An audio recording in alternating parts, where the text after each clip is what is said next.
My name is Wendy Chandler, and I'm 38 years old.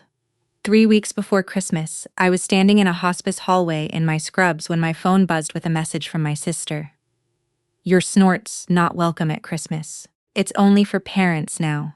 My family had voted on me the way a town votes on a zoning variance, and nobody thought I deserved so much as a phone call. I read it twice, slid the phone into my pocket, and finished my shift because that's what nurses do.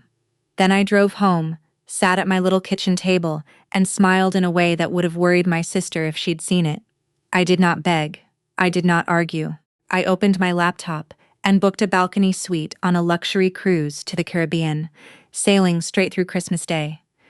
But the cruise isn't the story. What my family did when the photos went up, and what I learned they'd been planning behind my back for weeks, that's the part I still can't tell without my hands going still. Welcome back to Calm Drama Stories. This channel is where women finally tell the stories they carried in silence. Stories about family, betrayal, and the quiet moments that change everything. If this story speaks to you, drop a comment below, and be sure to subscribe. To make sense of that text, you should know what my days look like. I've been a hospice nurse in Marion, Ohio for 14 years. When somebody's mother is dying, at 2 late in the morning, I'm the one they call. I sit with families in kitchens that smell like burnt coffee and fear, and I tell them what the next few hours will hold. I'm good at it. Not because I'm soft, because I'm steady. Dying people don't need you to cry with them. They need you to stay in the room. That November, I was spending 3 afternoons a week with a patient named Ruth Hastert, 81, a retired math teacher with a tongue like a paring knife. No husband, no children, a bookshelf organized by grudge. The first week she looked me up and down and said, "You have caretaker posture, shoulders like a coat hanger everybody uses." I liked her immediately. Ruth did crossword puzzles in ink and graded my small talk like homework. But when the room went quiet, she watched me the way teachers watch the kid who tests well and eats lunch alone. One afternoon, she asked who took care of me at Christmas. I laughed and fluffed her pillow and changed the subject, which, for the record, is what caretakers do instead of answering. She let it go that day. She wouldn't always. Weeks later, in that same room, Ruth would say the one sentence that ended up saving my life. And I mean that with a nurse's precision, not a poet's. But we're not there yet. First, you need to meet my family, because you can't understand what they took from me until you see everything I'd been handing them for years. Here's the map. My mother, Margaret, is 67, widowed 6 years, and the backbone of the women's circle at First Lutheran. My brother Grant is 41, an insurance engineer in Columbus, 50 minutes away, married to Brooke, who runs the PTA like a small navy. Their kids are Ella, 12, and Sam, 9. My sister, Dana, is 34, lives 40 minutes off in Delaware, Ohio, and has 3 children, Ava, 8, Cole, 6, and little June, who's 3 and calls me Aunt Windy, which I have never once corrected. And then there's the lake house. My dad built it himself on Catawba Island, an hour and a half north, back when we were kids. A low gray cottage on Lake Erie with a porch that faces the water. Every Christmas of my life happened in that house. I'm the one who kept it running. I put up the tree the first weekend of December. I baked the ham. I bought the stocking gifts marked from Santa so Dana could sleep in. When Mom's knees gave out, I'm the one who drove her to Catawba with the good tablecloth folded on my lap like a flag. Last year's Chandler family Christmas card was a photo of the 5 grandkids on that porch. No adults, just the kids, the lake, and the words "the Chandler family."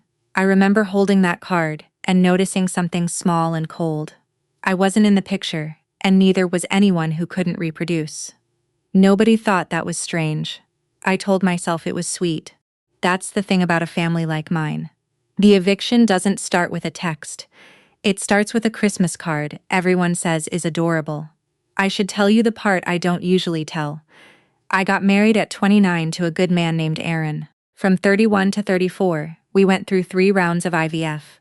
3 Decembers in a row, I sat in a clinic parking lot listening to a nurse, someone with my own job, my own steady voice, tell me it hadn't worked. The marriage didn't survive the 3rd one.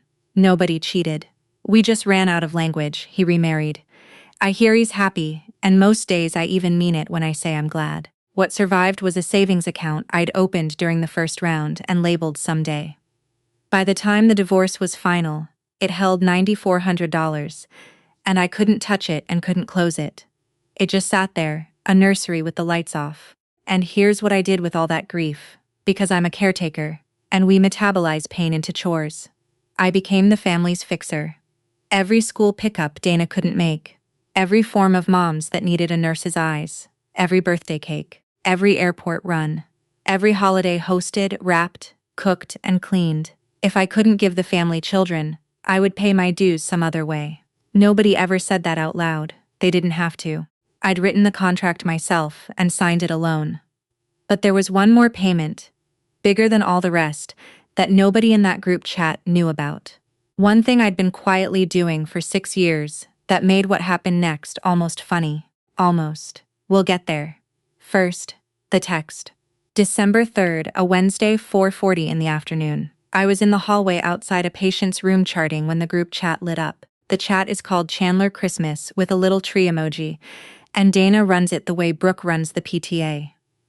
Her message was long, but it had clearly been drafted and polished, which somehow made it worse. She wrote that the lake house felt chaotic last year, that the kids' magic had to come first, and that after talking it over, remember those words, they'd decided to try something new. Christmas at the lake house is just for the parents and kids this year. And then, in its own little bubble, the sentence I will be able to recite on my deathbed, it's only for parents now. She added a heart. She added, you understand, right? You're the cool aunt. We'll do lunch in January. Lunch. In January. 35 Christmases in that house, and I'd been rescheduled like a dental cleaning. I stood in that hallway and watched the reactions roll in. Grant gave it a thumbs up. Brooke posted a gif of Santa clapping. And my mother, whose porch lights I hang every November, whose medication list lives in my purse, said nothing. Not a word. Silence in my family is a vote. I typed a reply and deleted it. Typed another one. Deleted that. 4 drafts. Each one smaller than the last until what was left was nothing at all. And I put the phone away and went back in to check a stranger's morphine pump. A stranger, by the way, whose family had driven 400 miles to be with her. I noticed that. Nurses notice everything. It's a curse. I'd love to tell you I went scorched earth that night. I didn't. I did something more embarrassing. I negotiated. The next evening I called Dana. And I hate telling this part because you're going to hear a grown woman bidding on a folding chair. I offered to cook the whole dinner and leave before it was served. I offered to stay at a motel in Port Clinton and just slip in Christmas morning to watch the kids open their stockings. The stockings I fill. Incidentally, though I didn't say that. I heard myself getting smaller with every offer, like an estate sale price tag being crossed out over and over. Dana was sweet the entire time, which is how she wins. When? It's not personal, she said in the voice she uses on June when June wants a snack before dinner.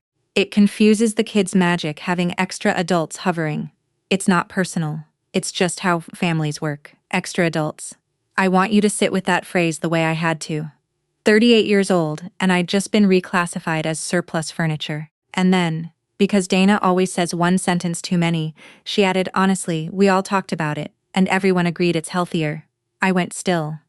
Everyone agreed? When did everyone agree, Dana? A pause. The exact pause a nurse hears when a family member is about to lie about how the fall happened. It came up organically, she said. Organically.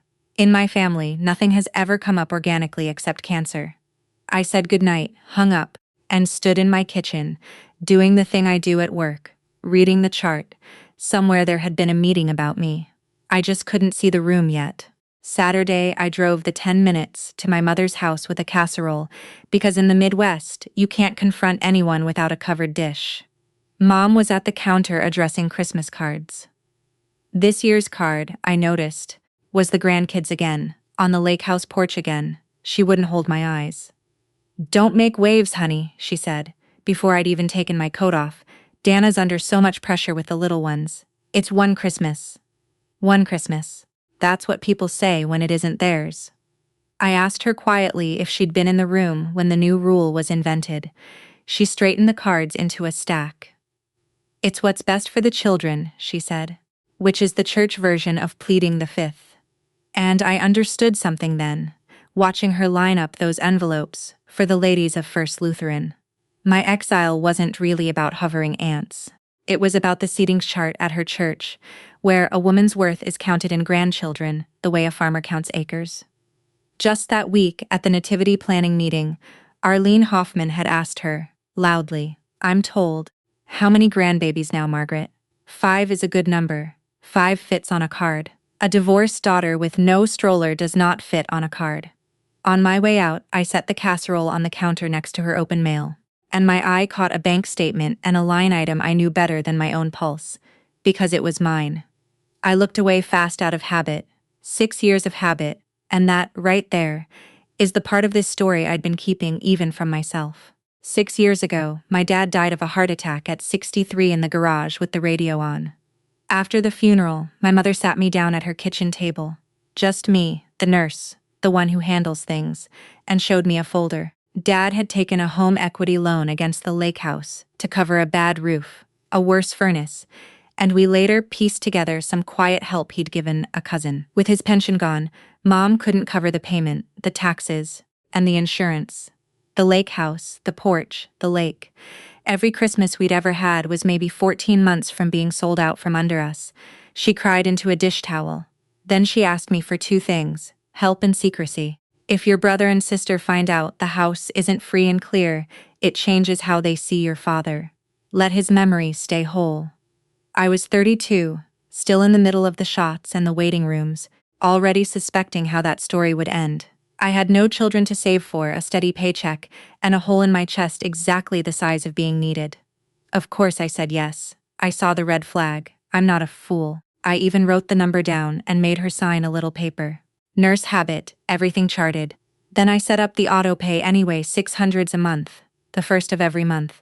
Loan, taxes, insurance, 72 payments and counting. More than $40, thousand over 6 years, out of a nurse's salary. In perfect secret, while Grant believed the house was paid off, and Dana planned menus for it. So when my sister said Christmas at the lake house was only for parents now, here's the arithmetic nobody else in that group chat could do. I was banned from the only house in the family that had my name on the bills. The room where the meeting happened found me by accident, the way these things do.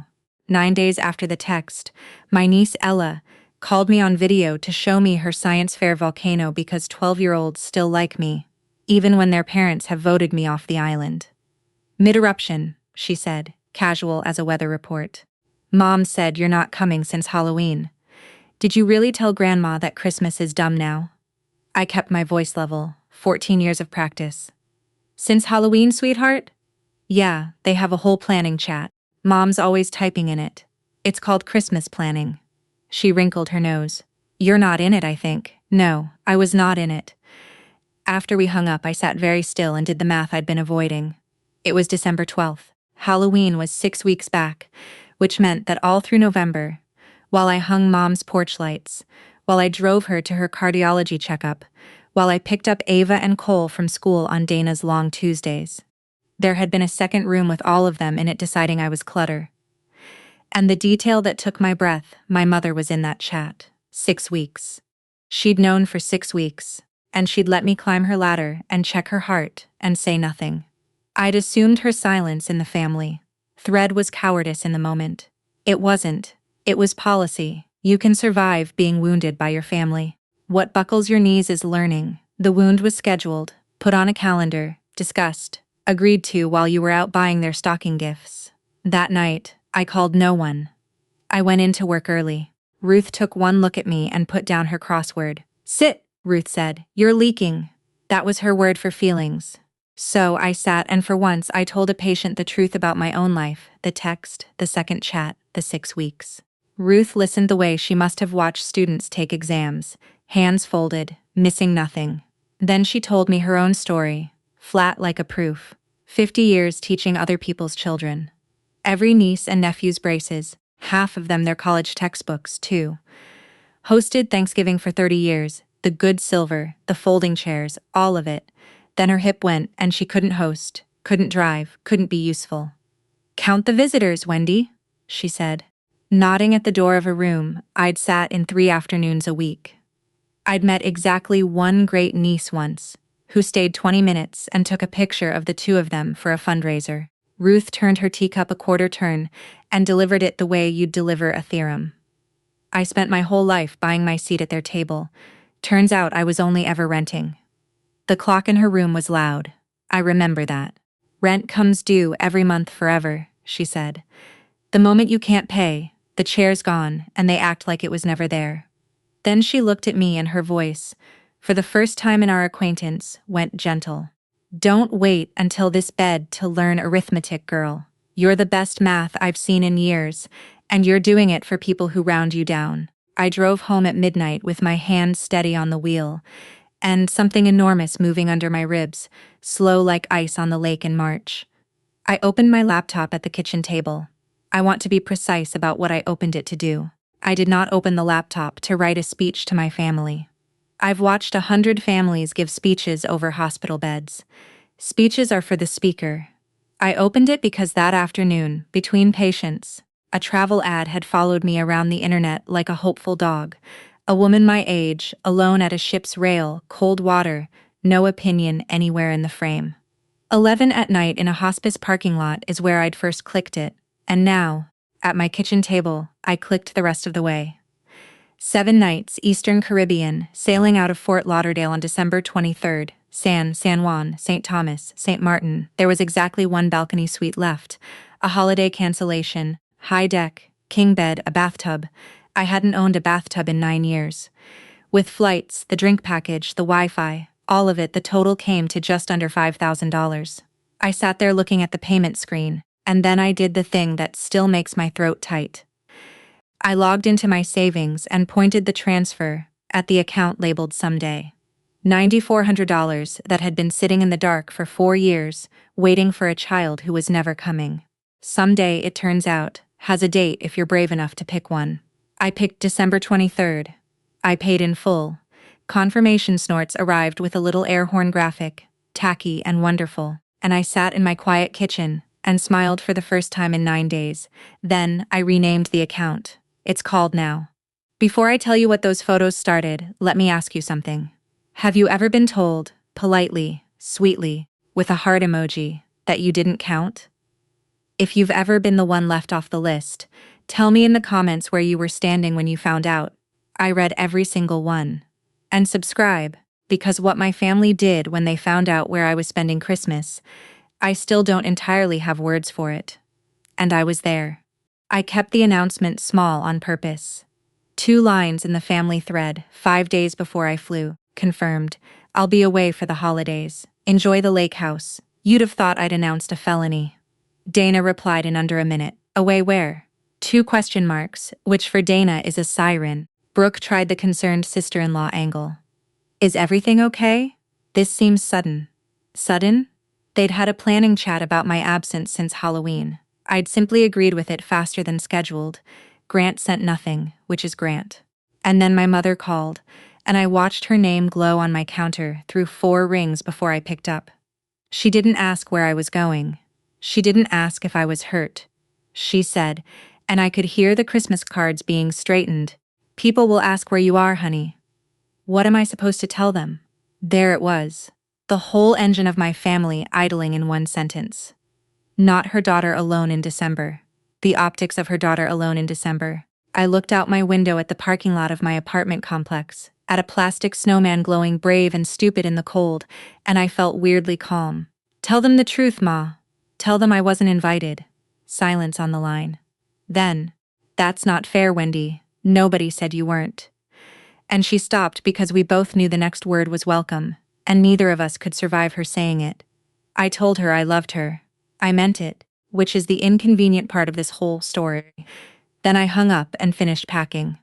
They wanted to control where I sat. Fine. They were about to find out exactly where I was, along with everyone else in the county. Here's the thing nobody tells you about deciding to matter to yourself. The logistics are hilarious. I hadn't taken a full week off in 14 years. When I put in for leave, my supervisor read the dates twice and asked if I was having surgery.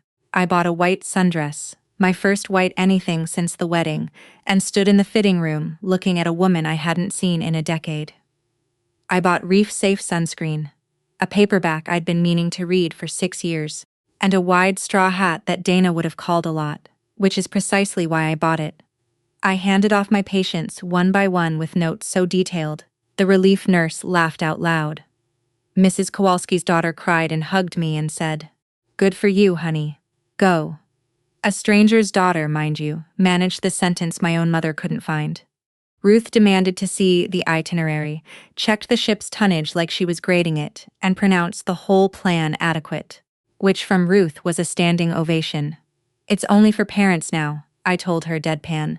"So, I figure the childless get the Caribbean as a consolation prize." She laughed until she coughed, and then she said, "Send me a postcard from your actual life." I was still smiling when I got home and started to pack, and that's when the evening snagged. Top of my dresser, where they've lived for 22 years, my keys. Car key, apartment key, mom's spare, the hospice fob, and one more, older, heavier, worn smooth at the shoulder. I stood there with the suitcase open and couldn't make my hand move past it. The key is brass, cut by my father's own hand at his workbench the summer I turned 16, with a crooked letter C scratched into the head because he labeled everything he loved. He'd pressed it into my palm on the lake house porch, closing my fingers over it like something alive. "So, you can always let yourself in," he said. "Not knock, not call ahead, let yourself in." For 22 years, that key had ridden next to my car key through every version of my life. The wedding, the clinics, the divorce, his funeral. And I'd rubbed my thumb over that crooked C in more waiting rooms than I can count. It's the only thing I own that his hands made just for me. And now, I stood at my dresser, 38 years old, banned from the door it opens, trying to take it off the ring. I actually tried. Got a fingernail under the coil and everything. Couldn't do it. It felt like unhooking a rib. So, I did something that made no sense at all. I dropped the whole ring, brass key and all, into the zip pocket of my carry-on, where it would spend a week in the Caribbean 2,000 mi from the only lock it fits. I told myself it was habit. I told myself you don't leave keys lying around. Neither of those was the reason, and some part of me knew it even then, standing in that bedroom with the snow ticking at the window.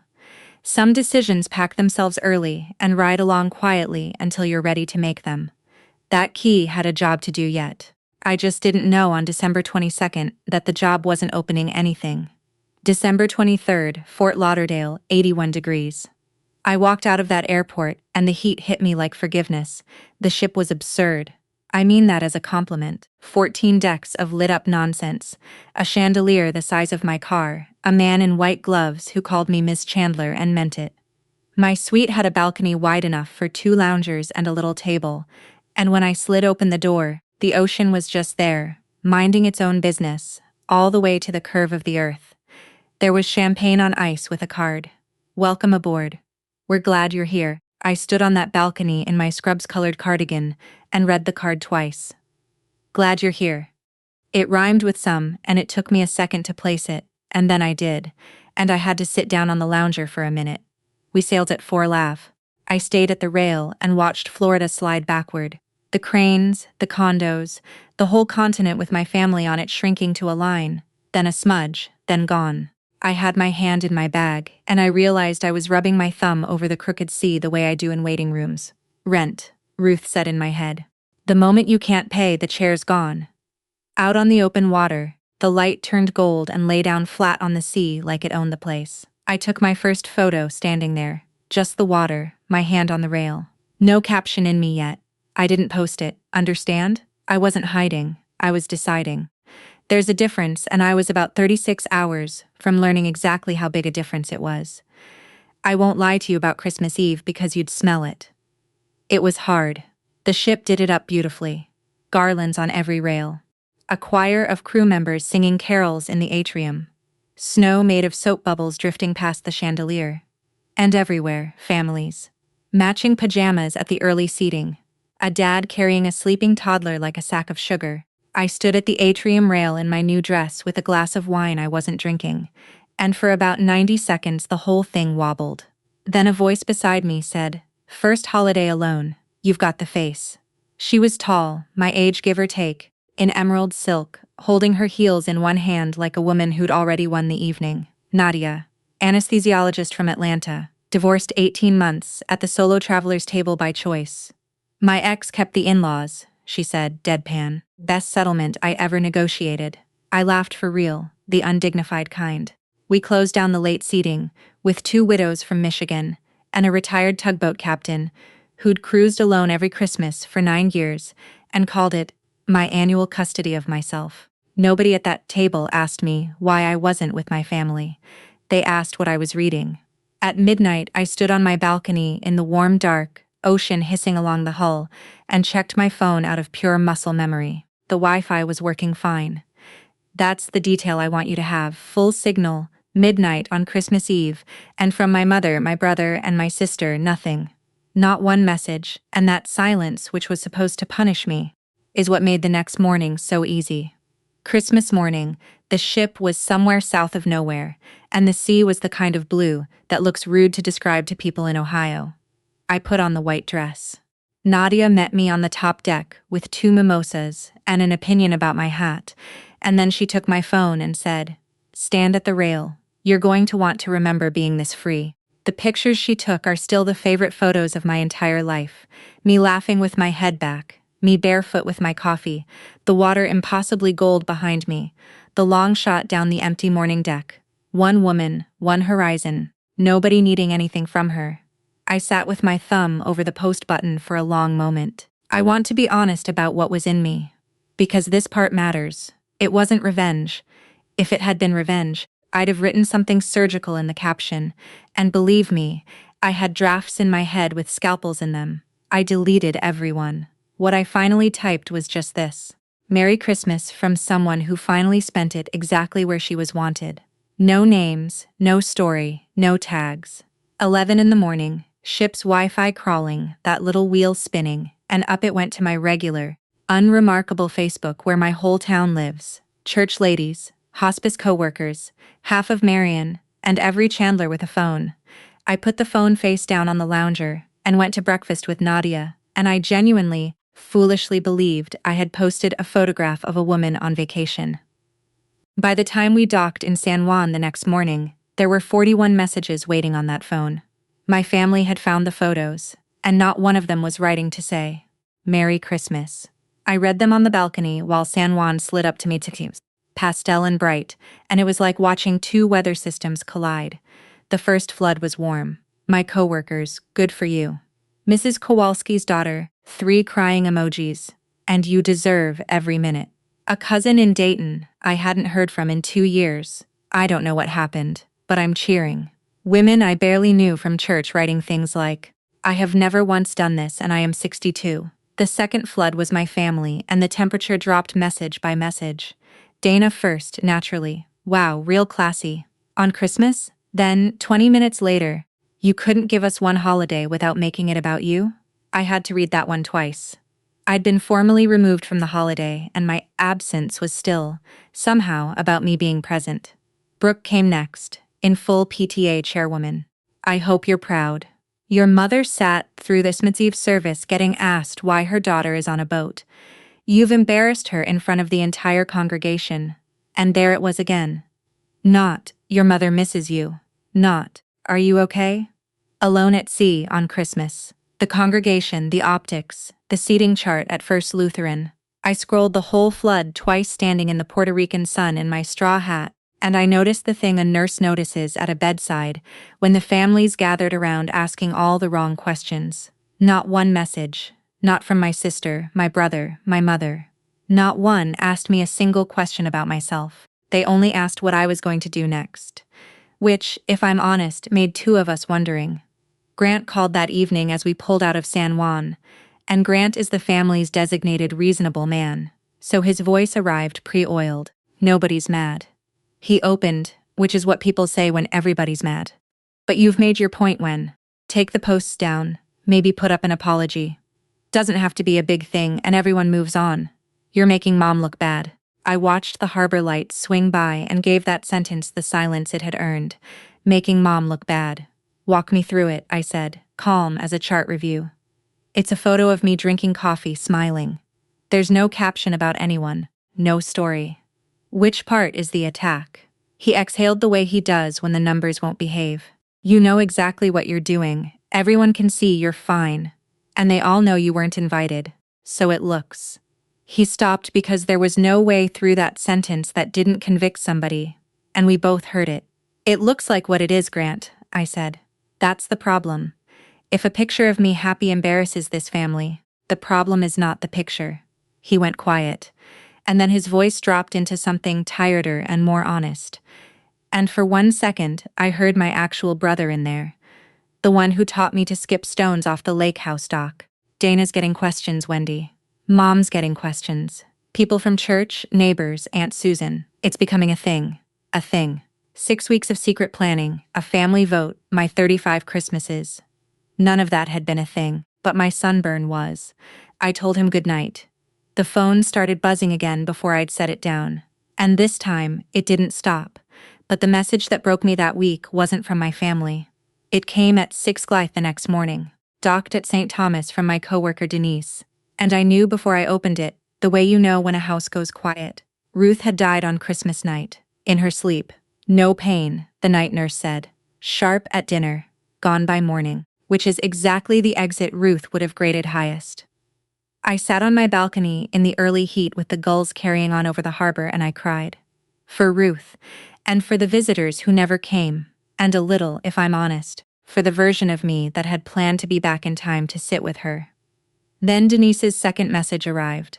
Ruth had left instructions, because of course she had, and among them was an envelope with my name on it. Denise sent a photo.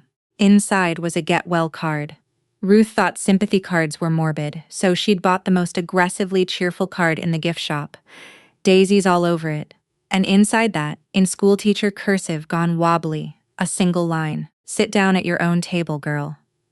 I looked at that sentence for a long time. Then I looked at my bag on the chair with the key ring in the zip pocket, the brass C, riding 2,000 miles from its lock. I'd told myself I brought it out of habit. Sitting there with Ruth's handwriting on my phone, and the harbor turning gold, I finally admitted what I think I'd known at the dresser. I hadn't brought the key, so I could let myself back in. I'd brought it, because some part of me was deciding whether to give it back. Meanwhile, without my permission, my photos had grown legs. A woman from my church had shared the deck picture into a Facebook group called Solo by the Sea. 40,000 members. Women who travel alone, with a one-line introduction. This is my friend's first solo Christmas. Look at her face. By the time we sailed for St. Martin, there were hundreds of comments, and I read them in the buffet line like a woman drinking water after a long fever. Spent last Christmas in my car in the driveway crying, booking something for next year. Thank you. My family does immediate family only now. I've been the family babysitter for 20 years. Nobody tells you the table you set your whole life can be taken away in one text, hundreds of them. I had thought, honestly, all the way up until that buffet line, that what happened to me was a private family malfunction. It was a pattern. It had a shape so common that 40,000 strangers recognized it on sight. That night, Dana called and I almost didn't pick up, and I'll always be glad I did. Because it's the only time in this whole story I heard my sister's actual voice. She was not rage crying, the other kind. You don't get it, she said. You post one photo and the whole world claps for you. I haven't slept a full night in 8 years. Being their mom is the only thing I have when you get to be everything else. I stood there on my balcony holding that sentence, and I felt the near miss of really seeing my sister for the first time in years. Then she pulled the door shut again. So, take the posts down, please. You've made your point. And I gave my family the answer I had never once in 38 years said plainly, no. If you're still with me, thank you. That week, hundreds of women were writing to me about holidays spent alone inside their own families. If that's ever been you, put the word table in the comments below. I read everyone. Now, about the phone call that came at 6 in the morning and changed everything. The no went through my family like a stone through a greenhouse. Within hours, I'd been added back into a group thread, not the tree emoji one, a new one, no emoji, like being summoned to a conference room. And a message was waiting, long and formatted with the unmistakable fingerprints of a committee. I've read enough insurance paperwork to recognize Brooke's drafting. Firm, bloodless, full of phrases like moving forward and family unity. I could hear Grant's edits sanding down the corners. The terms were simple. Delete the posts. Apologize to Dana for the spectacle. Apologize to Mom in person. It specified in person, before the congregation hears any more. And if I declined, then the family will have to reconsider your involvement in family matters going forward, including Mom's affairs. Mom's affairs. Let me translate that from committee into English. The medication list in my purse, the cardiology appointments on my calendar, the pill box I fill every Sunday night, the affairs, in other words, that I was the only one managing. They were threatening to fire me from the job. None of them had ever once offered to take. It was supposed to be the nuclear option, cutting me out of the caregiving. That's how little they understood what they'd been spending all those years. They thought my usefulness was their leverage. And underneath the committee prose, one last line from my mother's number, typed by her own hand. Please, Wendy. Just come home. I sat with that one a long time out, on the dark water between islands. They thought they were about to take something from me. None of them had the faintest idea what I'd been carrying, or what it would mean the day I set it down. I didn't answer the committee that night. Instead, I sat on my balcony past midnight, with two objects in front of me doing inventory the way I'd do it at a bedside. Object 1. My phone opened to my banking app where the auto-pay stood loaded for the first of the month, like it had stood loaded 72 times before 600. Lake house loan, taxes, insurance. The machine that kept the porch lights on at a house I was no longer welcome inside. Object 2. The brass key out of the zip pocket now lying on the little table catching the deck lights. 22 years on my ring. A crooked C cut by a man who believed genuinely, all the way down, that his family was the kind where a daughter should always be able to let herself in. I'm glad he wasn't there for December. I sat between those two objects like a referee, and I thought about Ruth's arithmetic. Buying, renting, the chair that vanishes the day you can't pay. I thought if I stop paying and the chair vanishes, then Ruth was right and it was never mine. And if I keep paying, then I'm just a woman funding a Christmas she's banned from forever and calling it love. There was no third option on the table. There never had been. I'd just been squinting for one for 6 years. I didn't decide that night. I want that on the record. The decision when it came was made in full daylight and not by anger. I fell asleep in the balcony chair with the key in my fist. At 6. The next morning, the phone rang. Grant. And this time it wasn't about the photos. Mom fell, just that. Delivered with the grim satisfaction of a man arriving with a warrant. We were coming into St. Martin. Through the glass, the harbor slid up to meet us. Green hills, sailboats at anchor. She slipped on the icy back steps last night. This is what happens, Wendy. This is exactly what happens when you abandon this family. And here is where being a nurse is a kind of armor they'd forgotten I owned because I didn't panic, I triaged. Is she conscious? Did she hit her head? Who's with her? He faltered. Drama doesn't like intake questions. Conscious? No head strike. Carol from next door had driven her in. I said I'd call him back, and I called my mother directly. She answered on the second ring, voice shaky, but fully, unmistakably herself. Left wrist swollen. X-rays done, nothing broken. A bad sprain. A splint, ibuprofen. Home again before midnight. Carol got on the line and confirmed every word like the good witness she is. She's fine, honey. Scared herself mostly. I stayed the night, and I'm making her breakfast. I stayed on with Mom for 20 minutes and organized what actually needed organizing. A meal train with Carol and the church ladies. A follow-up with her regular doctor. My own call every morning at 8. Care, in other words. The real kind, the kind I'm licensed in. Then Grant's next message landed, and I understood the fall had already been converted into currency. Fly home today, delete everything, apologize to Dana. Do that, and Mom says you're welcome at New Year's. All of it forgotten. This is your last chance to be part of this family. I read it standing at the rail in the St. Martin Sun welcome. There was that word again. It had a price tag on it now. It always had. I want to be honest with you about the next hour, because the easy version of this story skips it. I looked up flights. That's the truth. St. Martin to Miami, Miami to Columbus, wheels down by 10 that night. Doable, expensive. And for about 40 minutes, I sat on my balcony, genuinely running it. The cab to the airport. The apology rehearsed on the layover. New Year's at the lake house with everything forgotten. 38 years of reflex is a real thing. You don't unlearn a nervous system on a Tuesday. Some part of me wanted that offer so badly my hands ached. A seat at the table, my mother's kitchen, my nieces and nephews. All I had to do was fly home and resume payments. The apology, the deleted photos, the shrinking, the $600 a month, the whole subscription. And that was the word that stopped the whole machine. Forgotten. Read the offer again, the way I finally read it in the St. Martin Sun. Not, we're sorry. Not, we miss you. All of it forgotten. Meaning the photos gone, the questions hushed, the congregation soothed, and me back in my chair as if none of it had happened. On the strict condition that I confirm none of it mattered. They weren't offering to welcome me back. They were offering to erase the only month of my life in which I'd been fully visible. The price of red mission was the disappearance of the evidence, and the evidence was me, happy.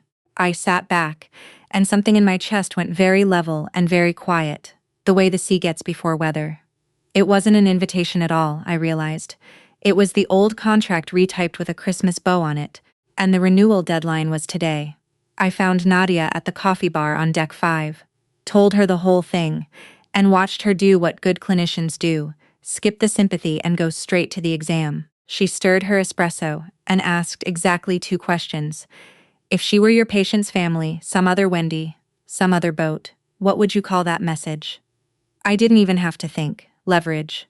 A fall converted into leverage inside 3 hours. She nodded, unsurprised, and asked the second one. And what do you tell families who use leverage on the people taking care of them? And I heard my own voice answer with the sentence I have said gently in 100 kitchens to 100 grasping, frightened families. Love doesn't invoice. The words came out and just hung there over the espresso machine. And I thought I might actually laugh because I had been on the wrong side of my own best sentence for 6 years. I had let love invoice me monthly. I had confused the bill for the belonging. Ruth in my head, dry as chalk, buying, renting, arithmetic, girl. Ruth's Daisy's card, sit down at your own table. My father's key in my bag, cut so I could always let myself in. And the honest fact, which I could finally hold without flinching, that the house it opened had stopped being that house a long time before anyone sent me a text. Nadia watched me arrive somewhere and raised her cup half an inch. There she is, she said. I stood up, walked back to my suite along the sunny side of the ship, closed the door, and did the 3 things I should have done 6 years earlier. I did them calmly and in order, and I will tell you each one. The first thing, I answered Grant. No speech, no history, no wounds inventoried. I told him Mom was safe, splinted, and fed, that Carol and I had the real logistics handled, and that I'd be calling her every morning at 8 like always, because I was done performing care, but would never be done providing it. I told him the photos stay up. There is nothing in them but me happy. If that's a scandal, the scandal isn't mine. And then I typed the sentence I'd been carrying since a Wednesday in early December, and sent it before the Wi-Fi could think twice. Dana said Christmas is only for parents now. Okay, then I'm only for me now. And beneath it, 1 line for my mother to explain however she saw fit. The first of the month arrangement ends today. She knows what that means. The second thing, I called my bank. There's a number on the back of the card, and a soft-voiced young man in a call center somewhere, and a script he has to read twice. Auto pay, canceled effective immediately. The loan, the taxes, the insurance, all 3 lines, 72 payments, 6 years, more than $40,000 ended in under 9 minutes from a deck chair in the Caribbean. He asked if there was anything else he could help me with. I said, you have no idea, and he laughed politely, and it was done. The third thing I did slowly. Ship stationery, real pen, AA to my mother, private. No copies, no audience, no group thread. I told her the whole truth of the last 6 years, the folder, the promise, the first of every month. I told her I didn't want $1 back, and I wasn't telling the congregation a word. And I set the new terms. The only terms there had ever needed to be. I will always show up for you as your daughter. I am done showing up as your staff. I signed it, folded it, and set on top of it the brass key, with the crooked C for the envelope I'd buy in Fort Lauderdale. My father cut that key so I could always let myself in. I was finally doing it. Just not to the house. Let me tell you what it cost. Because this is the part the cheering crowd never sees. The moment that auto pay died, the lake house started dying with it. Nobody else in my family can carry $600 a month. Grant won't, and Dana can't. Which meant the porch my father built with his own sunburnt hands, the dock where I learned to skip stones, the window where every tree I ever decorated stood, sold eventually to strangers. In saving myself, I was signing away the last place on earth that still had him in the walls. Both things were true at once, and I let them both be true. That's the whole trick of it if you want the trick. I stood at the rail with the confirmation email glowing in my hand, and out loud, to no one, to the whole Caribbean, I said, "The lease is up." Then I turned the phone off, all the way off. A black little stone, dressed for dinner, and sat down at the solo traveler's table between Nadia and the tugboat captain, and for the first time in longer than I can tell you, I ate every bite of dessert. One message had slipped in before the screen went dark, and I'd read it in the elevator. My mother, Wendy, please, not the house. 6 years of pretending the house paid for itself, and there it was at last. The quiet part in writing from her own hand. The last 2 days of that cruise were the quietest of my life. And not because the phone stayed off. A beach like sugar that last afternoon in port, then a long sea day coming home with the whole horizon to myself. When I powered back on, the family thread had burned through its stages, outrage, disbelief, and then, once Mom had been forced to explain to her own children what I'd been paying, and why, a strange, sputtering silence. Grant called once more, and his voice had lost its committee finish. "Why didn't you ever tell us?" he asked. And he sounded 15. "Because she asked me not to," I said, "and because I thought paying quietly was what love looked like. We were both wrong, and it's not your fault, and it's not all hers either." Dana sent one long message at 2:00 in the morning, rambling, defensive, wounded, and threaded through the middle of it, almost hidden, the sentence, "I didn't know about the money when, I swear." I believed her. I wrote back once, and kept it short. The truth was theirs to carry now. I owed no one an apology and wanted none back. My door was open to anyone who came through it as family, and closed to anyone who arrived holding an invoice. On December 30th, the ship slid into Fort Lauderdale at dawn, pelicans escorting us in like tired angels. At an airport shop, I bought a padded envelope, and at the post office counter, I mailed my mother the letter with the brass key inside. And I stood there a second with my hand flat on the envelope, the way you rest a hand on a patient at the end. The clerk asked if the contents were fragile. "Very," I said. "It'll travel fine." That envelope took 4 days to reach Ohio. What my mother did when she opened it, I truly did not see coming. Here's the honest ledger of that winter. Because I promised you true, and not tidy. The lake house went up for sale in March. Grant ran the numbers and declined. Dana cried and couldn't. I was done and stayed done and grieved it anyway. You can be certain and sad at the same time. Nobody tells you that. Aunt Susan stopped speaking to me, informing the family that I had put money over blood.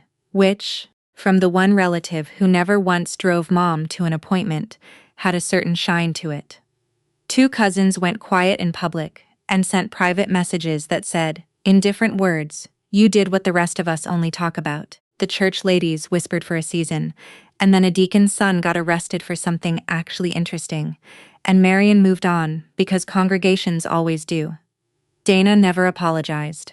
What she did instead, and I've decided to understand it as her dialect of a truce, was start sending me photos of the kids again in late January. June in her snow boots on the wrong feet. Cole's lost tooth. I answered every photo warmly and said nothing else. And that is where my sister and I live now. A small country, but a real one with a border we both respect. And the envelope? Carol told me Mom sat with it at the kitchen table for a long while the day it came. She didn't call me that day or that week. But when she finally did, the first thing she said wasn't about the money, or the church, or Dana. And the brass key never came back to me. My mother kept it. Wait till you hear why. A Sunday, in late February, gray as a nickel, somebody knocked on my apartment door, and it was my mother holding the old Royal Dansk tin she's used for cookies since before I was born. She'd driven herself. 10 minutes. But for her in winter, that's a voyage. She stood in my little kitchen.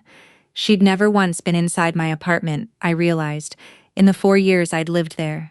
And she looked small and brave and terrified. And she did not apologize. Because women of her generation weren't issued the words. What she said was this: "Your father gave you that key so you could always let yourself in." She turned the tin around in her hands. "I've been keeping it in my coat pocket to remind me it was never the house that needed to stay open. It was me. I forgot the house was never the point." Then she asked like a guest, my mother, a guest with her own daughter, whether she could stay for supper. We ate scrambled eggs and cookies from the tin at my 2-chair table, and she told me a story I'd never heard about my father getting the porch beams wrong the first time. And we laughed, and neither of us mentioned Christmas at all. It wasn't everything.